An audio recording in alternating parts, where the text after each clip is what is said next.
说了传统的中式咸菜，您有没有想尝尝新鲜的外国咸菜呢？教您用最家常、最简单的方法，做出最地道的韩国泡菜。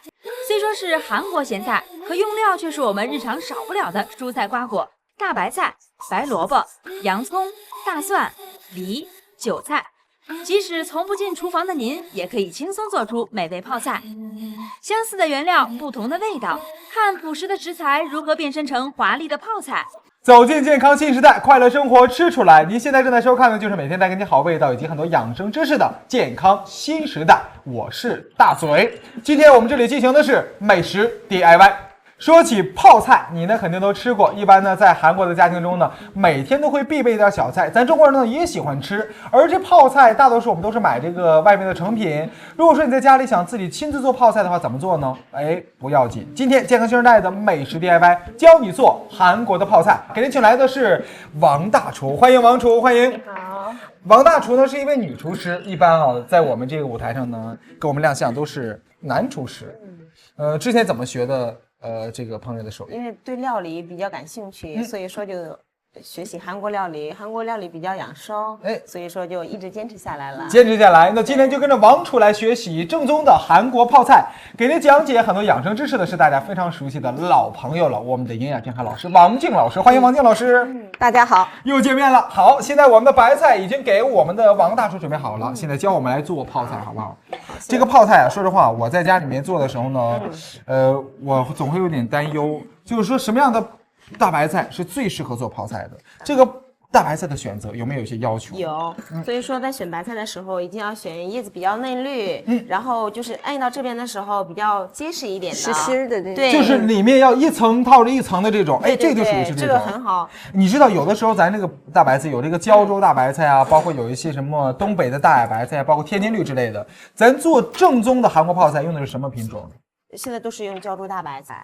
那好，我们这边给它去个根儿。现在我来告诉大家怎么掰开白菜，然后首先用刀顺丝轻轻的把它切开，从根儿切它。对，然后不要全部刀下去，要轻轻的把它掰开。掰开需要帮忙吗？可以。哇，可以掰开，很漂亮哦，看不看到？芯儿呢是特别嫩的这种黄芯儿，一层一层的，还有白菜的清香味。然后我们用刀轻轻的把这边割一下，我们好来腌制白菜。要把这个割一下。对，看切的时候也是顺着这种白菜的纹理切，而且尽量后半部分用手撕。对，因为这个叶子的层次有嘛，如果说一刀下去的话，白菜比较碎，所以说我们要轻轻的掰开，这样的话没有碎。的确，一点碎的渣都没有。好，我们准备一个大大的哈，对，我们这边一个大的容器来准备开始腌它。腌制白菜。好，这个腌白菜啊，可能说呢，很多朋友都知道，这里外啊好多层，你想让它呢入味入得更好，你这里面外面都得照应到。所以说咱们把这里面，现在让我看一下，这样把白菜一层一层的打开，剥开，让它开花，是不是？对，把它每一瓣这个最里面，因为这个根部比较厚一点，我们需要刀，咸盐进不去。我们现在开始腌了。对，就这么快就开始腌吗？我们不需要给它冲一下，或者说不需要。现在开始，因为白菜很干净。好，对。用的是粗盐，这个用普通的精盐是不行的，必须是粗盐。也可以，要一层一层的往里撒。这样一层一层。这一层一层那你还真的真的是多照应一下，不然的话，你某一层如果没撒进去的话，可能那层就有点淡了。对，这非常有耐心，一层一层的这样。撒到底部。在韩国是不是家家都会自己做泡菜？对，每家每户都会自己做泡菜吃，因为韩国人饭桌上每一餐都少不了泡菜，没错，比较开胃。对，韩国就有一句流行语叫做“没有金旗的菜不是给韩国人准备的”。它这个金旗就是指韩国语的咸菜或者是泡菜的意思。对，没错，韩国人呢比较喜欢吃这一口。对，然后现在我们来兑一点咸盐水，把它腌制起来。用咸盐水来兑它。好，我们这边有水，也是用粗盐。粗盐放到容器里面。好。这个比例是什么样的比例？这个需要咸盐1个兑水8个，要1杯的咸盐8杯水，对，1比8。好，这个粗盐想给它化开，是不是不那么容易？你得来来回回的，搅一搅。好，给它搅着。说起这个吃大白菜啊，比如说你在家里啊溜个白菜，或者你在家里炖个白菜什么的，这白菜常吃对身体也有好处。对，百菜不如白菜嘛。那齐白石老先生就把这个白菜称为是百菜之王。没错，它的营养含量是非常高，也非常丰富的。齐白石老先生还画过一个跟白菜有关的画，他喜欢白菜。那百菜之王的这个美誉呢，也是从齐白石老先生这幅画而得来的。哦，他画过一幅画，画的就是白菜。对，他喜欢吃白菜。对，因为白菜营养价值丰富嘛。没错没错。那你举一个最简单的例子，你比如说，一杯熟的白菜汁的钙含量，就与一杯牛奶的钙含量是相差无几的。所以说呢，它的如果想补钙的人又不喜欢喝牛奶，或者是牛奶不耐受，可以多吃点白菜来补充。吃白菜能补钙。对，而且白菜呢是大家都知道纤维素含量非常的丰富，所以它有很好的一种润肠通便的一个作用。对那种便秘的人呢，也可以多吃点白菜。润肠通便。对。然后呢，还可以有一个清火的作用。那如果你上火了、口舌生疮了，这时候多吃点白菜。哎呦，这么多的好处，那咱呢就好好享受一下泡菜。其实这边啊，王老师在处理我们这边那个盐水的时候在想，用温水来化它，岂不是更好？是不是？对，可以用温水，但是不能太热，因为主要保证白菜的新鲜度。哎呦，不能把白菜脆爽给它去掉了。对，所以最好是用冰水，慢慢的把盐融化。好，现在我们的盐也差不多了，现在淋进去吗？还是怎样？那现在我们把它倒进去。好，倒的时候从根部往下倒，从这边。从根部倒的目的是什么呢？因为这样咸盐，因为它这个底部没有那个咸盐嘛，所以说这个边有咸盐。让它把它渗到里面去，容易让咸盐融化，对，容易让它彻底渗透这些咸滋味。好，我们泡的这个水大概要给它没过吗？还是怎样？没过，彻底没过。对，哎，这么多就可以了。哎，这样稍稍腌制一会儿的话，白菜就会塌下去，就塌下去，那样的话就没过来了。哎呦，那好，那接下来我们做点什么？现在我们要准备辅料。好，准备一下我们辣白菜的辅料。看到没有？今天这个辅料啊。也挺丰富的，是不是？对，哎，有这个白萝卜、大葱，还有水果梨，这是圆葱，对，没错，对，我发现哈，还用水果做一些咸菜，对，因为水果白菜里面需要进去糖，但是水果的糖分含有糖分，如果说光吃糖的话，糖多了对人体不好，对，所以说韩国比较讲究营养，没错，还有健康，非常讲究健康。好，处理一下它。现在我们来处理一下。OK。咱要给这个所有的辅料呢切成什么样子？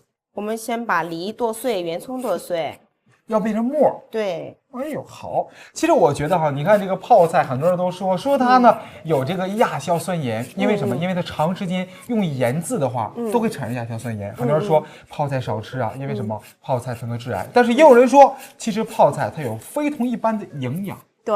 你像美国的这个专业的保健期刊《健康》杂志呢，就把泡菜评为是世界上最健康的5大食品之一。因为这个泡菜呢，不但是含有丰富的维生素，而且呢，最重要的是含有乳酸菌。那乳酸菌首先可以促进我们的消化，促进我们对营养物质的一个吸收。而且呢，这个韩国的泡菜呢，还有一个抗癌、抑制癌细胞生长的作用。它反而是抑制癌细胞生长。对。除此之外呢，它还是一种高纤维、低热量、低脂肪的一种食品。所以呢，美国的这种健康杂志也认为它是一种非常健康、非常有益我们减肥的一种食品。可是它究竟会不会造成一些癌症？您说它抑制癌症，可是很多人说它有亚硝酸盐，那怎么办？那有人担心它致癌，就是因为它是一种腌制的食品，认为它含有亚硝酸盐。这实际上呢，你像硝酸盐还有亚硝酸盐广泛的存在我们的食物，还有我们的蔬菜，还有一些这个谷物当中。但是它致癌是亚硝胺才致癌，而这种亚硝酸或者是这个硝酸类物质要转化成亚硝胺，必须是在一些有害物质的作用下，或者是在一些细菌的作用下才能产生。而我们的这个韩国的泡菜呢，最重要的是产生乳酸菌，乳酸菌就抑制了其他细菌和这些有害物质的生长。所以说呢，我们不必担心亚硝酸盐的问题。就是说，咱要放心的吃它，而且反而它能够是抑制癌症的，有乳酸菌，很棒。而且现在这个韩国泡菜啊，还被评为世界的5大保健内食品，对对对，是不是5大保健食品之一，很棒的。我们把这边的洋葱切成丁儿，包括我们这边莱阳梨也切成了小细丁儿，它俩的比例是什么样的比例呢？它们2个比例就是1对1的比例， 1比1的比例就可以了。对好，放进去我。们放到好，很棒哦。你像在草据说呀，1克的韩国泡菜就含有大约1亿个乳酸菌，比在喝酸奶要来乳酸菌来的还要容易得多。对你像在这个非典肆虐流行的时候，韩国是幸免遇难的，所以呢，人们就认为这是韩国泡菜的作用。由此呢，韩国泡菜是在这个东亚地区获得了非常高的人气。可以这么说，泡菜在非典期间拯救了韩国，是不是？对。这边呢，我们把这个虾呢处理一下虾酱，这个是什么样的虾酱呢？虾酱，就很容易买到市场上销售的那种虾酱就可以。就是腌制的这种小虾。哎，对对对。好，给它要剁一下。咱做泡菜还要加虾酱。对，虾酱提鲜。对，哎呦，那放点这个虾皮儿行不行呢？虾皮因为它那个没有那个虾酱的鲜味儿，对对对，比较干，鲜味不够。对对对，这因为虾酱还是经过发酵的，因为它是这个也是经过发酵的。对，它里边的蛋白质在发酵的作用下，就会转换成氨基酸，氨基酸就会出现这种鲜美的这种味道了。氨基酸就会很鲜。这边的配料呢，他们2个处理好了。我们这边的包括这边好像你还用到姜、蒜，姜和蒜，对，处理一下。这个也是磨碎。好，给它去皮。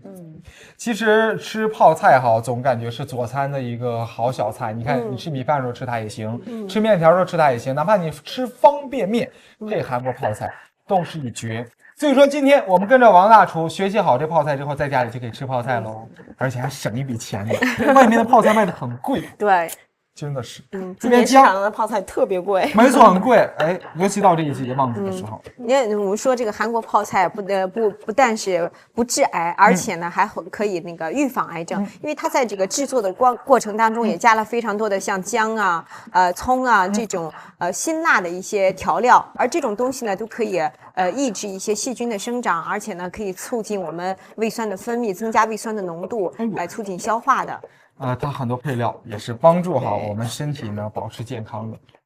好，放进去。对，都是需要1比1比例，只不过是姜和蒜的比例要少一点。对，好嘞，接下来我们处理什么呢？现在我们将鱼水、鱼露，鱼露，对，鱼露在这是鱼露，越南菜中常出现。对是韩国每家每户几乎都有，在韩国他们也有。对，这个鱼露它是发酵出来的，是不是？发酵出来，这是青岛人都称之为是面条鱼，一种鱼，然后经过长时间的腌制，然后高温处理，熬制过滤而成。就是说它也是像海鲜之鱼。对对。行，这个鱼露我们要多少量呢？这个鱼露我们平时在家里的话，就是咱这个半颗白菜用多少？这个半颗白菜就用这个小碗的1/3就可以了。1/3这样的小碗1/3，半颗白菜这样的1/3就可以了。这个鱼露不光是来提鲜的，而且它还是营养非常的丰富。没错，你像这个鱼露就含有18种氨基酸，其中有7种是人体必需的氨基酸。就是说它呢就跟我们平时吃这种菌菇啊、野生菇啊补氨基酸，对，一个道理，给人体提供一些必须的，其他东西所不能代替的，人参又不能产生的这种氨基酸。我们现在就放入辣椒面儿，加辣椒面儿，我们就说加点这个去籽的辣椒比较好，因为汉族人吧，中国人吃辣比较不能吃特别辣的，如果去籽的话，这个辣椒面就不是那么很辣了。来点辣椒面儿，用多少呢？这个一半。对，一半，半颗白菜，看到没有？这就一半。但这还考虑到呢，咱们吃辣可能说，但是这个辣椒面吃起来一点都不辣。这是主要是那种辣椒的香味。对，一半的量，而且是去籽的。您呢可以用这个料理机给它打碎。所以有时候说，这个从泡菜也可以反映这种韩国人的性格，就非常能吃辣，然后这个甚至有点暴烈，所以说性格上非常的爽快，然后非常干活，非常的麻利那种。没错。现在嘛，就是说用这个梨的汁，还有我们的鱼露，所有的蒜汁，把这辣椒面泡软，这样的话颜色做出来会更鲜艳一些，鲜艳一点。对，均匀的搅拌，那我知道这个韩国的泡菜呢，不光是这种一道一道的小菜，而且它更是一种力量，一种文化，韩国的一种文化。你像每年我知道的，就是韩国关于泡菜的博览会啊、展览会啊、研讨会啊，都会有非常非常的多。没错，是不是？好，是的。哎来，这样我们现在把这个先放到一边，放那边，我们要干嘛？放在一边。把这个白萝卜切成丝，切成5公分左右长。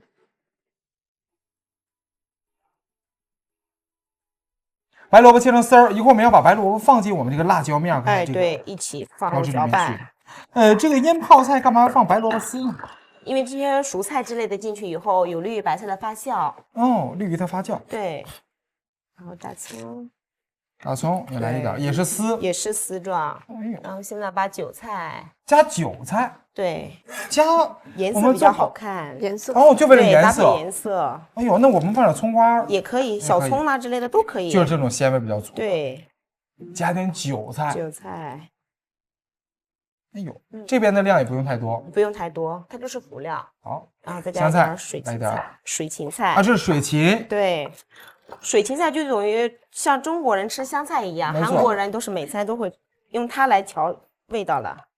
其实我觉得，你看这个王球在这儿操作，在这儿制造一个简单的韩国泡菜，我们感觉好像就是一个小咸菜，没错但是没想到这个过程还这么的讲究，这么用料的复杂。用的这么多，对天哪！刚才一筐，现在已经全都变成这样子了，是不是很多？啊，好，接下来我们现在我们把这个放到里面去。其实你看哈，韩国泡菜呢，我们以前只是觉得它这个酱料呢，也就是一点点辣椒而已。对，没想到别忘了，刚才我们的王厨放进了好多梨，还有萝卜条、葱条、香菜，用这个水芹来代替水芹菜，然后是韭菜段儿。而且呢，里面的辣椒是去了籽的，并且刚才我们的厨师也告诉大家，鱼露，对，鱼露，还有关键洋葱，洋葱，还有那个虾酱。对，再就是在搅拌的时候，要先把萝卜和大葱先搅拌，因为这个进去以后，如果长时间搅拌的话，它就不会蔫了。对，绿叶菜是不是都要后面啊，最后放一下最。后处理？对，别说哈，你看这么一搅的话，这个还越搅越干。稍等一会儿吧，就是萝卜里面的水分就会杀出来，这个料就会比较稀一点，有利于往白菜上涂。好，然后现在我们把这个放进来。香菜和韭菜也要放进去了，对，来回的搅一搅它，搅到什么程度呢？搅到萝卜手上腌一腌，我发现怎么越搅这个水好像越多呀？是因为萝卜出水吗？萝卜里面的水分出来了，所以说会感觉比较稀。越搅水越多。好嘞，现在差不多了，接下来我们是不是该往这个白菜上面涂了呢？对，我们这边这个白菜呀，提前我们已经给大家腌制出来一份了，这个大概腌多长时间呢？现在天气比较冷，所以说腌制的时间比较长一点，就是腌8到10个小时就可以了。8到10个小时，提前呢给大家腌好了，看到没有？大家看一下，这个白菜呀，腌之前呢是那种很蓬、很脆爽的，现在呢腌的有点蔫了，而且有点缩水了，是不是？对，比以前瘦了不少。然后我们现在来清洗一下白菜。好，冲一下它。对，好嘞，先沥干水分。好，用白水一会儿再冲它吗？。对，白菜要一丛一丛的揭开冲，揭开冲，那可对揭开冲，我在想，它是不是把这个盐分都冲走了？因为我们的粗盐里面用的是粗盐，它里面有残留物，所以要一丛一丛的把它处理干净。可我觉得这个咸菜它本来就想让它咸，为什么还要再给把它盐因为我们水冲走？还有调料，调料上面的咸淡足以用白菜可以美味。这是有点底味。然后我们对现在关键是上这份儿哈，刚才搅拌好的料的这个盐的对滋味，对，而且过咸对身体也不利嘛。有点儿好。哎，给它沥干水分，沥干水涮好。分这下酱料就完全做好了，看这红亮的色泽，可真是诱人呀！酱料中还加入了白萝卜丝、韭菜段、葱段和水芹菜段。如果您家没有水芹菜，用同样用来提味的香菜代替也是没问题的。这样将酱料充分揉匀后，就可以放在一边备用了。大白菜经过1夜的盐水浸泡，水分也被杀出来了。用清水冲去盐分以后，又该如何处理呢？现在开始正式的腌辣白菜了，现在我教大家怎么往上涂这个料。也是一层一层吗？对，在涂料的时候也是一层一层的把底液先打开，这样将料轻轻的就是从底部开始，慢慢的往外涂。这样的蔬菜一定要留在里面，不能光放辣椒粉。哎呦，我在想，那这一层涂的时候，它这个需要很多的量吗？不需要很多的料，一小层就行。对对对，刚才均匀的涂在上面就可以了。可别小瞧了这一步，将调料均匀的涂抹在每一片白菜叶上，这才是让泡菜充分发酵出美味的小秘诀。您可千万别嫌麻烦。一道韩国泡菜，我们一听这个感觉就觉得做法应该超复杂，不过这么看起来其实也还挺简单的，是不是？只要调料准备充足了以后吧，准备起来还是比较很快的。好嘞，一层一层涂着它，但你别嫌麻烦。白菜呢，你选一个差不多大小的，别您涂总是到不到这个最心儿的位置，就没有耐心了，你崩溃了是不是？所以说你选个中等分量的，储存也好储存。韩国泡菜啊，总感觉有一层神秘的面纱，因为是异域的美食。但是你看这些调料呢，虽然说出来的味道是韩国味儿，但都是在中国随处可见的调料，非常家常的。大白菜对，能买到，梨，你看随便，包括我们刚才用的萝卜、洋葱，包括这边我们加的这个韭菜段，很容易找到。水芹，还有那个，还有我们刚才这个虾酱，还有鱼露、辣椒面、鱼露也能够找到的。好。一层一层涂好了，那这时候涂完之后，我们需要给它腌多长时间呢？这个腌制在10°C的温度下，一般腌制10天到15天是最佳口感。哎呦，那还行，10多天发酵。对，韩国人有的时候都喜欢吃那种微微有点酸的。对对对，因为底下没有，把最底下这一层的稍抹一点。哦，你别忘了一层一层的，但你恰巧容易忽视最后的一层，你也要抹一点，稍的抹一点，每一层都要照顾到。的确，其实韩国泡菜储存起来啊，也是一个问题，不能放在温度特别高的地方，是不是？对，不能放在温度特别高。就是你发酵好了之后呢，你一定要选择一个适当的温度，然后之后呢来储存。最后把所有的料都抹完以后，让底下大的叶子。然后轻轻的把它这样包过来，以免里面的料流失出来，因为杀完了以后容易水分流失，所以说王老师教你还有一招，最后的时候你把这料啊得兜个底儿，看到没有？叶子那位置容易流失，兜个底儿，别涂完之后都下来了。好嘞，放进来。现在我们放进一个什么样的环境比较合适呢？老师？现在我们把它密封起来。哎呦，还在密封，对，让它发酵，让它发酵，发酵让它完全密封的状态。好，就是给它盖上一个大大的盖子就可以了。保鲜膜包起来，家里都有保鲜膜，用保鲜膜包起来就可以了。好，接下来我们放进一个密闭的袋子里面去，保鲜袋。好嘞，没事，塞进去。好嘞，哎呦，别忘了，最后的时候王老师告诉你，这个底部的口呢要给它兜回来，这样呢方便你啊，这个料全都锁住在白菜里面去。好嘞，看到没有？密闭的一个小空间，把它放在一个阴凉处，默默的让它发酵。发酵多长时间呢？在10°C的温度下，让它发酵10到5天是最佳口感。10到5天就是最佳的口感了。实际上有人担心这种韩国泡菜酸酸辣辣的味道对胃肠道有刺激，实际上你大可不必担心，因为呢这种韩国泡菜呢它是一种碱性的，所以说呢反而会中和胃酸，让这种胃酸产酸过多而胃痛的人呢消失这种不适感，它可以调节我们人体 pH 值的酸碱平衡。看似鲜红酸辣的韩国泡菜，吃起来并没有外观想象中的辛辣。家里有了开胃下饭的韩国泡菜，可是能为您的餐桌增添不少新鲜的元素。您在炒饭的时候加入适量泡菜，它就能赋予炒饭别样的风情。用韩国泡菜来做个泡菜汤、辣白菜面条都是非常不错的选择。就连韩国的泡菜寿司，您在家也可以轻松制作呢。蒸好的大米加入香油拌匀，这样能让米饭更加油润。加入适量盐来个底味儿，为了增香，还可以放入少量芝麻。卷寿司也有讲究，铺紫菜的时候要把光滑的一面向下，将粗糙的一面卷在里面，这样成品紫菜包饭的外表才能光洁好看。铺米饭时一定要有耐心，铺得均匀，靠近胸口处可以适量厚一些，这样卷起来才能粗细一致。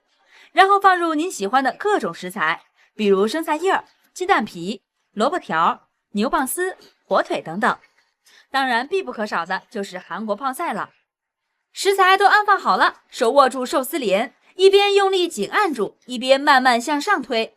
卷一圈后按4下起到固定作用，再往上一推，松开卷帘，一条紫菜包饭就完成了。另外在切的时候呀，要稍稍厚一些。第一刀一定要切到有米的地方，不然饭卷可就松散了。只要一步一步按着王老师教给您的方法，您会发现原来美味的紫菜包饭如此简单。这地道的韩国泡菜寿司一定会让家人赞不绝口。